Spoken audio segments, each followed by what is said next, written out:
ስስትን ካሸነፋችሁ መላእክት ወደ እናንተ ይመጣሉ። የስስት ሰይጣን የሚባል አለ። የስስት ሰይጣን የሚባለው ብሉ ብሉ የሚልና በጾም ጊዜ የምግብ ሽታ የሚያመጣ ነው። ሸቷችሁ የማያውቀው ሻይ ጧት ነው የሚሸታችሁ። ታይቶ የማይታወቅ ጓደኛ የዚህ ያለት ምሳ እንብላ እያለ ሊመጣ ይችላል። ይህን የሚያመጣው የስስት ሰይጣን በሰዓቱ ቢቀርብልን የማንበለውን ያደረ ወጥ ማልዳ እንድንበላው ያደርጋል። ለዚህ ነው መጽሐፈ መነኮሳት ምግብ አትርፈ ከበዓትህ እንዳታሳድር የሚለው። የስስት ሰይጣን ማለዳ ብላው ብላው ሊያሰኝ ይችላል። ማስጎምጀት፣ በቃ ማጓጓት፣ ታንቄ ልሙት የሚያስብል ብሉ ብሉ ብሉ። እንደው ምግቡን ጨርሶ ሲጨርስ ንጉሠ ነገሥትነት የሚሾም የሚያስመስል የሚያጓጓ ሰይጣን አለ። ያንን ካሸንፋችሁ የመላእክት ዘመዶች ትሆናላችሁ። ዳንኤል ጾመ፣ ቅዱስ ገብርኤል መጣ፣ ዳሰሰኝ ከንፈሬን አለ፣ ጥበብ ገለጸልኝ። የ490 ዓመት ማኅተም ተረጎመለት፣ ምስጢር ነገረው፣ ልብ ሰጠው። አሁን ልብ ያጣ የምንዘነጋ መጽሐፍ እየተመለከትን እንቅልፋችን የሚመጣ ማስተዋል የማንችል የተሰበክነው ስብከት እዚሁ እንደ ቆሎ ረግፎ የሚቀር ቤታችን አንጠልጥለነው እንዳኔል የሚያደርግ ምንድን ነው? ስለማንጾም ነው። ስንፍና፣ እንቅልፋምነት የምን ውጤት ነው? ያለ መጾም ውጤት። መጾም ሰውን እግዚአብሔርን ያስመስላል። መጾም ሰውን ሰው ያደርገዋል። መጾም ሰውን መልአክ ያደርገዋል። መጾም ሰውን የመላእክት ጓደኛ ያደርገዋል፣ ባልንጀራ ያደርገዋል፣ ያዛምደዋል። መላእክት ደስ እያላቸው ይመጣሉ ወደሚጾም ሰው።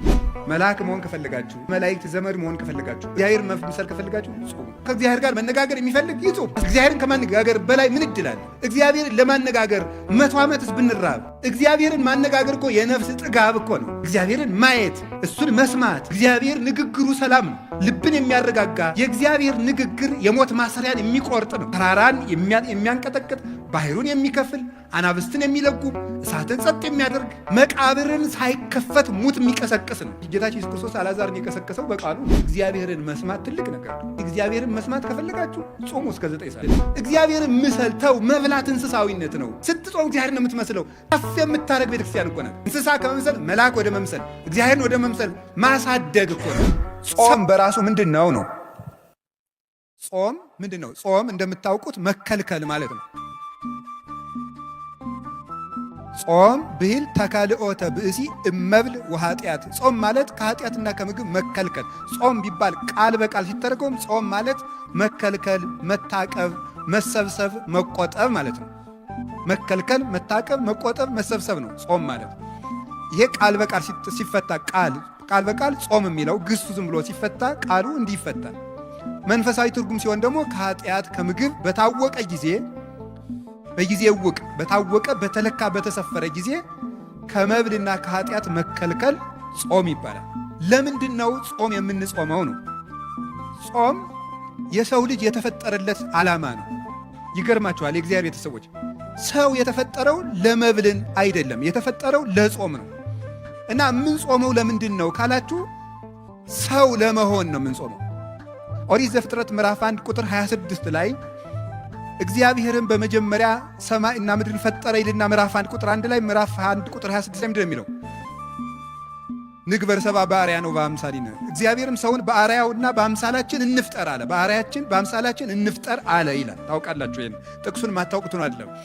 ሰውን በመልካችን በአርአያችን እንፍጠር አለ። እግዚአብሔርን መስለን የተፈጠር ነው። ሰው በእግዚአብሔር አምሳል ስለተፈጠረ እግዚአብሔር ደግሞ የማይበላ የማይጠጣ ዘላለማዊ ሕያው ከምግብ ውጭ የሆነ በዘላለማዊ ባህሪ የሚኖር ስለሆነ ያንን በሱታፊ አምላክ በጸጋ እሱ በባህሪው ሕያው የሆነበትን መልክ ለኛ ስለሰጠን እግዚአብሔር በክብሩ የማይበላ እንደሆነ የሰው ልጅ ሲጾም የእግዚአብሔርን ክብር ይሳተፋል እና ምን ይሆናል? የሰው ክብሩ እግዚአብሔርን መምሰል ነው። አለመብላት እግዚአብሔርን መምሰል። እግዚአብሔር አይበላም፣ እግዚአብሔር አይጠጣም። እግዚአብሔርን ሰው በእግዚአብሔር ማምሳል ነው የተፈጠረ ሲባል እግዚአብሔር መምሰል ማለት ፍቹ ብቻ ነው አላልኩም። በጣም ብዙ ትርጉም ያለው ሊቃውንቱ ያመሰጠሩበት እነ ቅዱስ ጎርጎርዮስ ዘንዚናዙ፣ እነ ቅዱስ ጎርጎርዮስ ዘኑሲስ ሊቃውንት አባቶች በሙሉ የተራቀቁበት ሐሳብ ነው። ሰው በእግዚአብሔር አምሳል ተፈጠረ። ሌላ ብዙ ትርጉም አለው። በጊዜው ከሌሎች መምህራንም ትማሩታላችሁ፣ ታነቡታላችሁ። እያልኩ ያለሁት ሰው በእግዚአብሔር አምሳል ተፈጠረ ሲባል አንዱ እግዚአብሔር አይበላም አይጠጣም። ሰው ሲጾም እግዚአብሔርን ይመስላል። ስለዚህ መጾም እግዚአብሔርን የሚያስመስል የሰው ልጅ ክብር ነው ማለት ነው። ሰው ጾምን እየሻረ መብላት ሲጀምር እግዚአብሔርን መምሰሉን ነው እየተው የሚመጣው። አያችሁ እንዴት መዋረድ እንደሆነ። መብላት አለመጾም እግዚአብሔርን ከምንመስልበት መልክ ዝቅ ማለት ነው። ከዚህ በላይ ደግሞ ውርደት የለም። እግዚአብሔርን ከመምሰል በላይ ውርደት እግዚአብሔር የሰጠን የመጨረሻ ክብር ነው። ይገርማችኋል፣ መጨረሻ ላይ እኮ ከሞት ተለይተን ተነስተን የማንበላ ነው የምንሆነው። ስንበላ ኑረን እንኳን ወደ አለመብላት ነው የምንሄደው። ስለዚህ ጾም መጀመሪያ እግዚአብሔርን መስለን የተፈጠርንበት ዓላማ ነው። መጨረሻ ላይም ጥቂት ጥቂት እየጾምን ጾሙን እየጨመርን መሃል ላይ ምግብ እየበላን እንቆይና መጨረሻ ላይ ወደማንበላበት እግዚአብሔርን ወደምንመስልበት መልክ እንሄዳለን።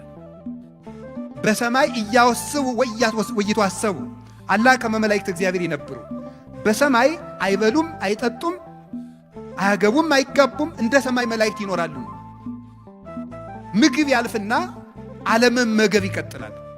የሚመገበው ባህሪያችን ይታደስና ባለመመገብ ኃይል መኖር ይጀምራል። ስለዚህ ልብ በሉ፣ መጀመሪያም የተፈጠርንበት መልካችን ነው፣ መጨረሻ የምንገባበት መልካችን ምግብን ትቶ መኖር ነው። እስመ ከርስ ለመብል ወመብልኒ ለከርስ ወእግዚአብሔር ይስዕሮሙ ለክልኤሆሙ። መብል ለሆድ ነው፣ መብል ለሆድ ነው፣ ሆድም ለመብል ነው። እግዚአብሔር ሁሉንም ያሳልፋቸዋል። ባለመኖር ባለማለፍ የሚኖረው ጾም ነው። እግዚአብሔርን ያስመስላል፣ መላእክትን ያስመስላል። መላእክት አይበሉም፣ አይጠጡም። ሰው የሰማይ መላእክት ባልንጀራ ነው። መላእክትን የሚያስመስለን ሕይወት አለመብላት ነው።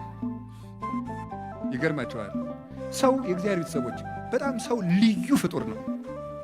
እንደ ሰው ያለ አስደናቂ ፍጡር የለም። 3 ነገሮችን አካቶ የተፈጠረ ነው። ሰው መልአክ ነው፣ ሰው ነው፣ ሰው እንስሳ ነው። የነ ዳርዊንን እንስሳ አይደለም ያልኩት። ሰው መልአክ ነው፣ ሰው ነው፣ ሰው እንስሳ ነው። ሰው ያማል ማለት የሰው ልጅ በባህሪው የቆመው የተዋቀረው ከመላካዊ ባህሪ፣ ከሰብአዊ ባህሪ፣ እንደገና ደግሞ ከእንስሳዊ ባህሪ ነው። መላካዊ ባህሪ አለመብላት፣ አለመጠጣት፣ አለማግባት፣ አለመመኘት፣ አለማንቀላፋት እንደዚህ ያለው ነው። እንስሳዊ ባህሪ ደግሞ መብላት፣ መጠጣት፣ ማንቀላፋት፣ መመኘት፣ ፍትወት፣ ስጋዊ ፍላጎት፣ ይሄ ደግሞ እንስሳዊ ጠባይ ነው። ሰውነት ማለት ደግሞ ሁለቱንም መጥኖ መያዝ ማለት ነው።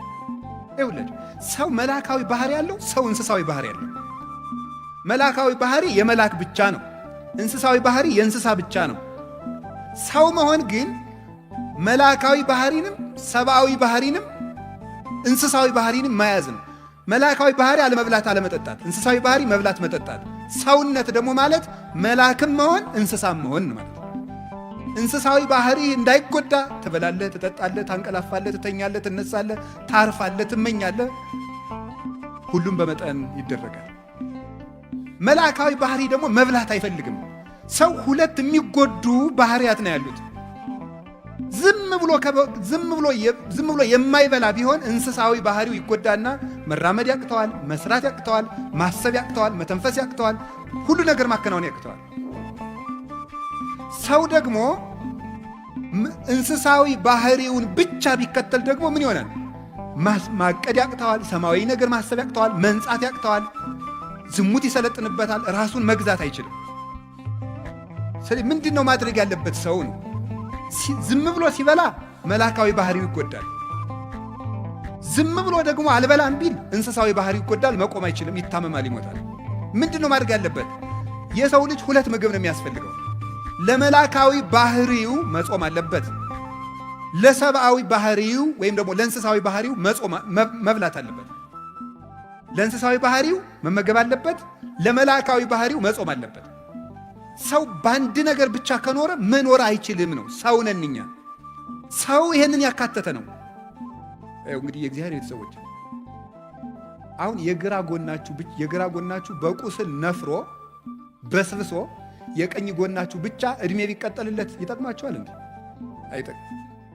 እና ዝም ብሎ ሳይጾሙ መብላት ማለት ሰው አለመሆን ነው። እንዲሁ መጽደቁን ተውት።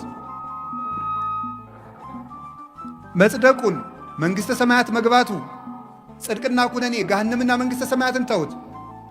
አለመጾም ከሰውነት ነው የሚያወጣው። ቅዱስ ወግሪስ የተባለ አባት ብሎ ይናገራል። በቀን 3 ጊዜ የሚበላ ሰው እንስሳ ነው ይላል። በቀን 3 ጊዜ የሚበላ ሰው እንስሳ ነው። በቀን 2 ጊዜ የሚበላ ሰው ሰው ነው። በቀን 1 ጊዜ የሚበላ ሰው ደግሞ መልአክ ነው ይላል።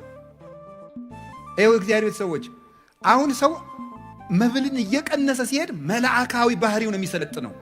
የሚያቅደው ነገር የሚያምር፣ ሰው የማይጎዳ፣ ሀገር የሚጠቅም፣ ራሱን የሚያሳድግ፣ አይምሮ ሁሉ ደብዛዛ አይደለም፣ ስል ነው። የጾም ሰውነት ነው። ወደ ጽድቁ ቅድም ነግሬያቸዋለሁ። እግዚአብሔርን የሚያስመስል ጾም ሰውነት ነው። ሰው መሆን ከፈለጋችሁ ጾሙ። አውሬ መሆን ከፈለግ ብላ 24 ሰዓት። እንስሳ መሆን ከፈለግ እንደ እባብ እንኳን እኮ ይጾማል። እባብ 40 ቀን ይጾማል። ስለዚህ እግዚአብሔር ሰዎች ጾም ምንድን ነው ከተባሉ የሰው ክብር ሰውነት ነው። ሰውን ሙሉ የሚያደርገው ሲጾም ነው። የማይጾም ሰው ሙሉ አይደለም፣ ጎደሎ ነው። ጾም ቅድም ነገርኳችሁ፣ 3 ነገር ነገርኳችሁ። እግዚአብሔርን ያስመስላል፣ መላእክትን ያስመስላል። አይበሉም አይጠጡም መላእክት። ሀዩ ከመ መላእክት ይባላል። የመላእክት ኑሮ፣ መላእክት እንደኛ ባልንጀራ የሚሆኑን ምግብ በቀነስን ጊዜ ነው። ታውቃላችሁ ትንቢተ ዳንኤል ምዕራፍ 9 ቁጥር 21 ላይ እኔ ዳንኤል እየጾምኩ እየጸለይኩ ሳለ ቀድሞ የማውቀው ሰው ገብርኤል እየበረረ መጣ። ወገሰሰኒ በጊዜ መስዋዕት ዘሰርክ፣ በሰርክ መስዋዕት ጊዜም ዳሰሰኝ። ወመጻይኩ ከመ አለቡከ ጥበበ እስመ ብእሴ ፍትወት አንተ ምስጢር ሊነግሩ የምትገባ ሰው ስለሆንክ ምስጢር ልነግርህ መጥቻለሁ አለኛል። ቅዱስ ገብርኤል ወደ ዳንኤል ሲመጣ እየበረረ መጣ ነው የሚለው መጽሐፍ ቅዱስ። እየበረረ መጣ የሚለው እንደው ዝም ብሎ መጣ ለምን አይለውም? መላእክት የሚጾም ሰው ሕይወት ያጓጓቸዋል። ባልንጀራው ነው። ከብት የሚሄደው ወደ ከብት ነው። በግ የሚሄደው ወደ በግ ነው። ፍየል የሚሄደው ወደ ፍየል ነው። አሞራ የሚሄደው ወደ አሞራ ነው። መልአክ የሚሄደው ወደ መልአክ ነው። ወደሚጾመው ሰው መጣ እየበረረ። መላእክት ወደሚጾም ንጽሕና ወዳለው ሰው ለመምጣት ይጓጓሉ። ቅዱስ ገብርኤል ወደ ነቢዩ ዳንኤል ሲመጣ እየጓጓ ለምን? ጾመኛ ነው። ጥሬ እንብላ የሚል ጥሬ እየቆጠ የባቢሎን ምግብ ይቅርብኝ እንደዚህ ወዳለ ሰው መላእክት ደስ እያላቸው ነው የሚመጡት። አቡነ ገብረ መንፈስ ቅዱስ 562 ዓመት አልበሉም አይደለም? መላእክት እኮ ክንፋቸውን ለማልበስ ነበር የሚሻሙባቸው፣ ለመጋረድ እድል ለማግኘት ነበር የሚጓጉት። እና ምግብ ይሄ ያልታጠበ ዕቃ ተሐዋሳያንን እንደሚሰበስበው ምግብ በተጠራቀመበት ሰውነት የሚሰበሰቡት አጋንንት፣ ክፉ ሐሳቦች ናቸው የሚሰበሰቡት። በሚጾም ሰው ዙሪያ ደግሞ የሚሰበሰቡት መላእክት ናቸው። ጌታችን መድኃኒታችን ኢየሱስ ክርስቶስ የማቴዎስ ወንጌል ምዕራፍ 4 ላይ እንደነገረን ወምዛ ሀደጎ ዲያብሎስ ወመፁ መላእክትን ዘያኩትጎ፣ ዲያብሎስ ፈተነውና አለ ምግብ አቅርቦ ጌታን ፈተነው። አልበላም ብሎ አሳፈረው። ዝርዝሩን መናገር ስላልፈለግኩ ነው። ፈትኖ አሳፈረው። እሱን ካባረረው በኋላ ምን ማለት መላእክት መጡ እያመሰገኑት ይላል። እዚህ ውስጥ ሊተላለፍ የተፈለገው ምንድን ይመስላችኋል? አንደኛው ሊቃውንቱ እንደሚተረጉሙት ጌታን ሰይጣን ራሱ አላሸነፈኝም መላእክት ተራርተውት ነው እንዳይል ነው ይላሉ። መንፈሳዊ ደግሞ ከኛ ጋር የሚሄድ ምንድን መሰላችሁ? ዲያብሎስ ጌታን በትኩስ ዳቦ ከፈተነው በኋላ ጌታ ድል ከነሳው በኋላ መላእክት መጡ አለ። ምን ማለት ነው? የስስትን ሰይጣን ብሉ ብሉ ብሉ ብሉ እያለ የሚፈትነውን ጾም ለማስፈረስ የምግብ ሽታ እያመጣ ምግብ የሚጋብዙ ሰዎችን እያመጣ የሚፈትነውን ሰይጣን ወደ አሸነፈ ሰው መላእክት ይመጣሉ ማለት ነው። መላእክት ይመጣሉ። ጌታ ያንን ዳቦ ድንጋዩን ዳቦ አድርገህ ብላ ብሎት እሱን ሰው በእንጀራ ብቻ አይኖርም ብሎ ካሳፈረው በኋላ ነው መላእክት የመጡት። ስስትን ካሸነፋችሁ መላእክት ወደ እናንተ ይመጣሉ ለማለት ነው። የስስት ሰይጣን የሚባል አለ። የስስት ሰይጣን የሚባለው ብሉ ብሉ የሚልና በጾም ጊዜ የምግብ ሽታ የሚያመጣ ይገርማችኋል። ጾም ሸቷችሁ የማያውቀው ሻይ ጧት ነው የሚሸታችሁ። የጾም ዕለት ማለት ታይቶ የማይታወቅ ጓደኛ የዚያ ዕለት ምሳ እንብላ እያለ ሊመጣ ይችላል። ይህን የሚያመጣው የስስት ሰይጣን ነው። በሰዓቱ ቢቀርብልን የማንበለውን ያደረ ወጥ ማልዳ እንድንበላው ያደርጋል። እንዲህ የሚያደርግ ማን ነው? የስስት ሰይጣን ነው። ለዚህ ነው መጽሐፈ መነኮሳት ምግብ አትርፈ ከበዓትህ እንዳታሳድር የሚለው። የስስት ሰይጣን ማለዳ ብላው ብላው ሊያሰኝ ይችላል ይላል። ማስጎምጀት ነው። በቃ ማጓጓት፣ ታንቄ ልሙት የሚያስብል ብሉ ብሉ ብሉ። እንደው ምግቡን ጨርሶ ሲጨርስ ንጉሠ ነገሥትነት የሚሾም የሚያስመስል የሚያጓጓ ሰይጣን አለ። ያንን ካሸንፋችሁ የመላእክት ዘመዶች ትሆናላችሁ። ከዚያሳ ዳንኤል ጾመ፣ ቅዱስ ገብርኤል መጣ። ምን አለ? ዳሰሰኝ ከንፈሬን አለ። ምን አደረገ? ጥበብ ገለጸልኝ። የ490 ዓመት ማኅተም ተረጎመለት፣ ትንቢት ተረጎመለት፣ ምስጢር ነገረው፣ ልብ ሰጠው። አሁን ልብ ያጣነው ጾም ትተን ዳንኤል ጾመና ነቢዩ ምንድን ያለው? ቅዱስ ገብርኤል ለዳንኤል እንግዲህ ያለው መጻይኩ ከማለቡከ ወዜኑ ከጥበበ ጥበብ ልነግርህ፣ ልብ ልሰጥህ፣ ማስተዋል ልነግርህ መጥቻለሁ።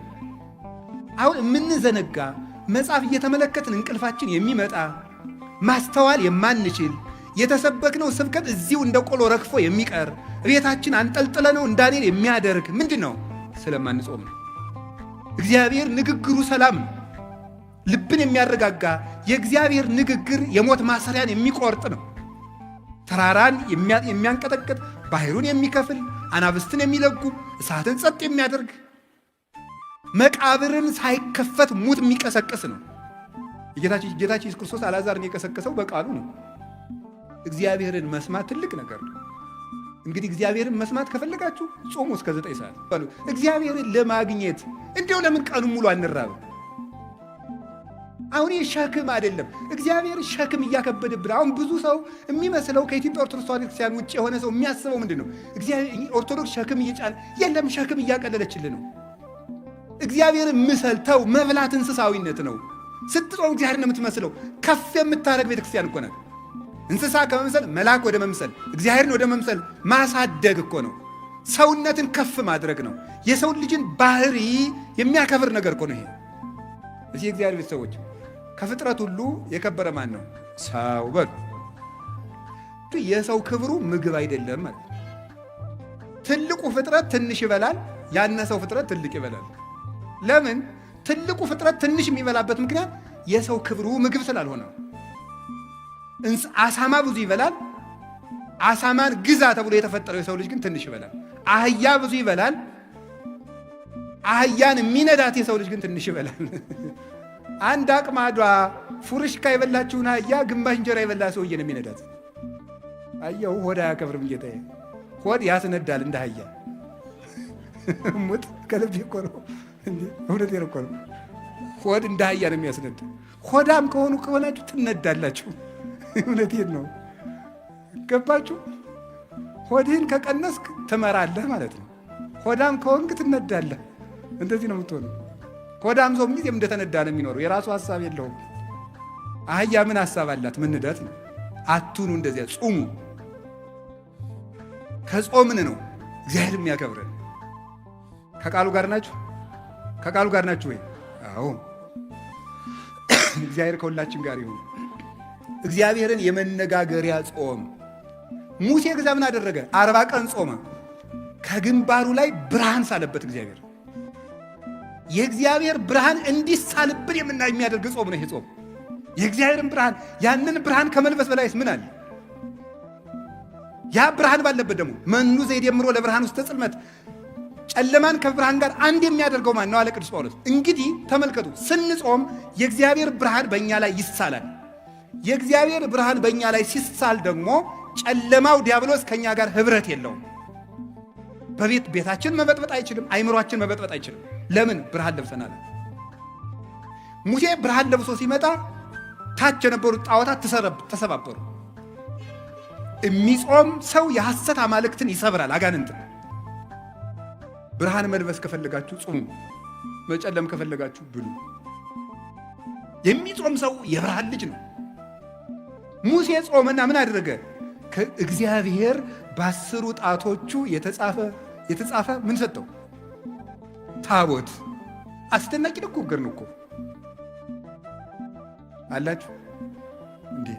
እግዚአብሔር የጻፈውን መጽሐፍ ተቀበለ። ቀለል ያለ ምስላች። እናንተ እኮ ከዘፋኝ ስታስፈርሙ አይደል የምትሉኝ? ያውቃችሁ የለ ዘፋኙን ፈርምልኝ ስትሉ አይደል የምትሉ? እግዚአብሔር የጻፈው ደብዳቤ ግርም እኮ ነው የሚያደርገው። ከእግዚአብሔር መልእክት እንዲሰጣችሁ ከፈልጋችሁ ጾሙ። ደግሞ ሽልማት የሌለው ጾም የለም። እኔ በዚህ እርግጠኛ ነኝ። ሽልማት የሌለው ጾም የለም። የጾሙ መጨረሻ ላይ ሽልማት አላችሁ። ሽልማቱ ግን እናንተ በሚገባችሁም በማይገባችሁ መንገድ ሊሆን ይችላል። ያን ማስተዋል ደግሞ አስተዋይ ነፍስ ይፈልጋል። ከእግዚአብሔር ስጦታ እግዚአብሔር ምንድን ነው የሚለው? ለሙሴ በእጁ ጽፎ ሰጠው አይደል? ዛሬ ስለኛ ወበከመ ይጻፍ መጽሐፍ በቀለም ከማሁ ይጻፍ ልቡናነ በመንፈስ ቅዱስ። መጽሐፍ በቀለም እንደሚጻፈው ልባችን ምን ይላል? በመንፈስ ቅዱስ እጅነት ይጻፋል ይላል ቅዱስ ዮሐንስ አፈወርቅ። በመንፈስ ቅዱስ እጅነት ይጻፋል። ዛሬ እግዚአብሔር ልባችንን እንዲጽፍበት እንዲቀርጽበት፣ እነዚያ ብሩካት እጆቹ ሰማይን አንጠልጥለው ያጸኑ ምድርና ሰማያትን ሁሉ የባረኩ እነዚያ የተባረኩ የእግዚአብሔር እጆች ብሩክ እጅ ያ እጅ በልባችን እንዲጽፍ ከፈለጋችሁ፣ ስጦታ፣ ጥበብ፣ ዕውቀት በህሊናችን ሰሌዳ እንዲጻፍ ከፈለጋችሁ ጹሙ። መደንቆር ከፈለጋችሁ ብሉ። ከቃሉ ጋር ነች። ነቢዩ ኤልያስ ከኤልዛቤል ተሰዶ ሲሄድ መልአኩ አመጣና ተበሳጭቶ ወስዱት እንዲሁ ከዚህ ሁሉ መከራ እንግዲህ ግደለኝ አለ ይላል። ግን ኤልያስ ሞት ፈርቶ ሳይሆን ሰማዕትነትን ስጠኝ ማለት ነው ይላል ቴዎዶሲዎስ የሚባል ሊቅ ሃይማኖተ አበው ላይ ሲተረጉም። እባክህ ሰማዕትነትን አትንፈገኝ ሲል ነው እንጂ ኤልያስ ተናዶ አይደለም፣ ፈርቶ አይደለም ኤልዛቤልን ይላል። ዛፍ ስር ተኛ ይላል። ከተኛበት መልአኩ ቀስቅሶ ብላ አለው፣ አበላው። በላና ተኛ። ብላ አለው፣ አበላው። 2 ጊዜ አበላውና ኤልያስ 40 ቀን ተጓዘ። 40 ቀን ተጓዘና 40 ቀን ጾሞ ወደ ብሔረ ሕያዋን በእሳት ሰረገላ ዮርዳኖስን ተሻግሮ ተነጠቀ። ጾም ምን ያደርጋል ስትሉኝ፣ ወደ ሰማይ ይነጥቃል። ጾም ምን ያደርጋል ስትሉኝ፣ ሞትን ይቃወማል። ኤልያስ 40 ቀን ጾመና ከሞት ዓይን ተሰወረ። ከዓይነ ሞት ይሰውራችሁ ይላል የገጠር ሰው ሲመርቅ፣ ይሰውረን። እንግዲያማ ሞት እንዳያየን ከፈለጋችሁ ጾም። ከዓይነ ሞት ተሰወረበት፣ ወደ ሰማይ ተነጠቀ። ከፍ ያለ ልልና የሚሰጥ ጾም ነው። አሁን ይህንን ጾም ስንጾም እንደ ሙሴ ብርሃን ሳልብኝ፣ ቃል በቃል አነጋግረኝ፣ መልእክትህን በልቤ ጻፍልኝ፣ እንደ ኤልያስ ከሞት ሰውረኝ፣ ወደ ሰማይ ከፍ አድርገኝ ማለታችን ነው ስንጾም። ትልቅ በረከት ነው እግዚአብሔር እየሰጠን ያለ። ጾሞታል። ነቢዩ ዕዝራ እስራኤል በ580 ዓመት ዓለም ጌታ ከመወለዱ በፊት ባቢሎን ተማርከው ኑሮ 70 ዓመት ተማር በምርኮ ከኖሩ በኋላ ሲመለሱ ናቡከደነጾር ያቃጠላቸውን መጻሕፍት ሁሉ በመጽሐፍ ዕዝራ ሱቱኤል ላይ እንደተጻፈው 40 ቀን ጾሞ ገጽ በገጽ 70 ዓመት ተቃጥለው የቆዩትን መጽሐፍት መንፈስ ቅዱስ በዓይነ መነጽር የመጻሕፍቶቹን ገጽ እየነገረው ሙሉ መጻሕፍትን ብሉይ ኪዳንን አጽፎታል። እንግዲያውማ የጠፋ ምስጢር የሚገልጥ ጾም ነው። ጾም ከመጻሕፍት ጋር ያገናኛል። ህሙግ መብል የሐምግ ልበ፣ የደፈረሰ ምግብ ልብ ያደፈርሳል ይላል ደረጃ ትንቢተ ዳንኤል ላይ። የአሕዛብ ሚስቶች ባሎቻቸው ሳይጠሯቸው ከመጡ ይገደላሉ። 3 ቀን ጾመችና እግዚአብሔር ሆይ ግርማ ሞገስ ስጠኝ አለችና ንጉሡ ሳይጠራት ከንጉሡ ቤት ሄደች። በደስታ አነጋገራት። በሚገላት ንጉሥ ፊት በምትገደልበት ርዕሰ ጉዳይ ሽራ ሂዳ ግርማ ሞገስ ያገኘችበት የ3 ቀን ጾም ነው። ግርማ ሞገስ፣ መወደድ። ግርማ ማለት በመጽሐፍ ቋንቋ ብዙ ትርጉም፣ መፈራት፣ መወደድ፣ ባለሟልነት ተብሎ ይተረጉማል። አቡነ ሐራ ድንግል ኢትዮጵያዊ ጻድቅ ሲጾሙ እየኖሩ በቀን የሚመገቡት አንድ ኮል እንኮይ ነው የሚመገቡት። አንድ ወይሽ በእናንተ ቋንቋ አንድ አፕልም በሉ፣ ችግር የለም። አፕል እኮ እንደ አፕል አይጣፍጥም። ያ አንድ ፍሬ ነው የሚበሉት። በዘመኑ የነበረው ንጉሥ ሱስንዮስ በሃይማኖት ስለተለያዩ ነገር ተሰርቶባቸው ሊገላቸው ፈልጋቸው አስጠርቶ ጎንደር ወሰዳቸውና ለምንድን ነው እማትጾም? ማነው እኔ ለምንድን ነው እኔን የምትቃወም ሊል ነው የጠራቸው። ሂደው ግን ከቤተ መንግሥት ሲቆሙ ለምን ጠራይ ሲሉት እንዲሁ እንድተባርከኝና ሰላም ልል ነው ብሎ ይሰደዳቸው። ለምንድን ነው እንደዚህ ያደረገ ሲባል ግርማ ሞገስ፣ የተራቡለት ክርስቶስ፣ የተጠሙለት ክርስቶስ፣ እናት አባት የተውለት ክርስቶስ፣ ብቻቸውን የተሰቃዩለት ክርስቶስ፣ ከፍቶታት እኮያት ከአጣውር ኩሳት ከሥጋ ጋር ከአጋንንት ጋር ከአራዊት ጋር ከብርድ ጋር ከፀሐይ ጋር ከብቸኝነት ጋር ከስደት ጋር የታገሱለት ክርስቶስ ግርማ ሞገስ ሰጣቸው። እናንተ ተከሳችሁ በሄዳችሁ ጊዜ እናንተ የምትናገሩ አይምሰላችሁ፣ የሰማይ አባታችሁ መንፈስ በእናንተ ላይ ይናገራል ያለው ተፈጸመላቸው። ወመምህር ዘይትቃወም ለነ፣ የሚከራከርልን መምህራችን ክርስቶስ ነው የተባለው ለዚህ ነው። አንደበት ይሆንልን የሚንበለበል ሰይፍ የሚመልስ ምንድን ነው? ጾም ነው። ጾም ጠላት ያሸንፋል። ይሄ ብቻ አይደለም። የተዋረደውን መርዶክዮስን ሹመት ሰጠው። ክብር ይሰጣል ጾም። ወድቆ የነበረውን ሐማ ስላልሰገደልኝ እገለዋለሁ ያለውን መርዶክዮስን በሐማ ወንበር ያስቀመጠ የአስቴር ጾም ነው። ጾም የተዋረዱትን ከፍ ያደርጋል፣ ትዕቢተኞችን ያዋርዳል። ጾም ወደ ክብር መውጫ መሰላል። ይህንን ነው የምነግራችሁ። የእግዚአብሔር ቤት ወስብሐት ለእግዚአብሔር። ይቆየ